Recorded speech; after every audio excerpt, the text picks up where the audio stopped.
Oui, c'est ici. Allons-y.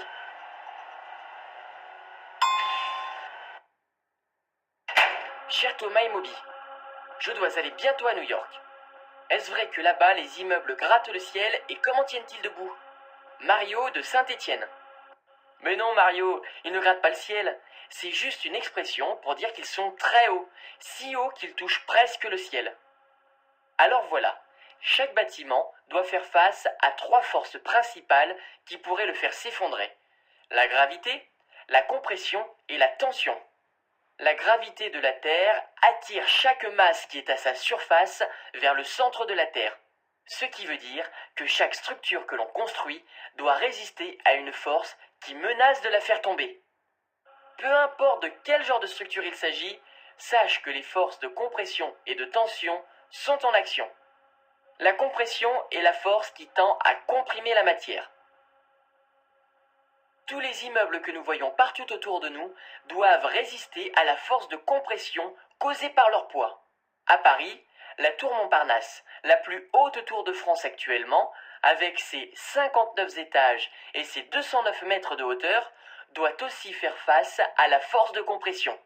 Par exemple, les piliers de soutien des gratte-ciel sont constamment comprimés vers le bas par le poids se trouvant au-dessus d'eux. La tension est le contraire de la compression. C'est une force qui tend à séparer les constituants de la matière. Quand une matière est sous tension, elle s'étire. Le poids de chaque étage de cette tour fait pression sur les poutres avec l'intention de les démonter. Mais les bâtiments ne s'étirent pas, ne plient pas et ne s'écroulent pas. Alors que se passe-t-il? Pour qu'une structure tienne debout, il faut prévoir le support nécessaire qui permettra de contrôler les forces menaçantes. Dans les gratte-ciel, des poutres et des piliers forment le squelette ou l'ossature du bâtiment.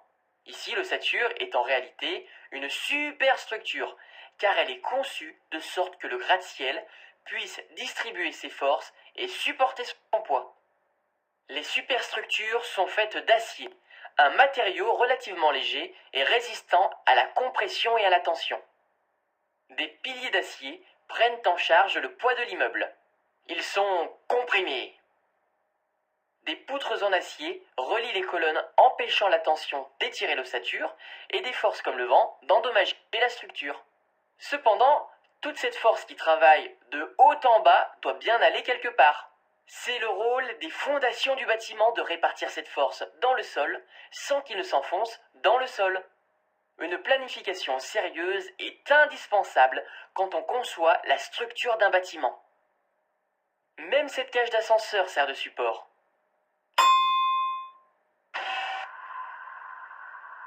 Ça fait un peu peur d'être au sommet de quelque chose de si haut.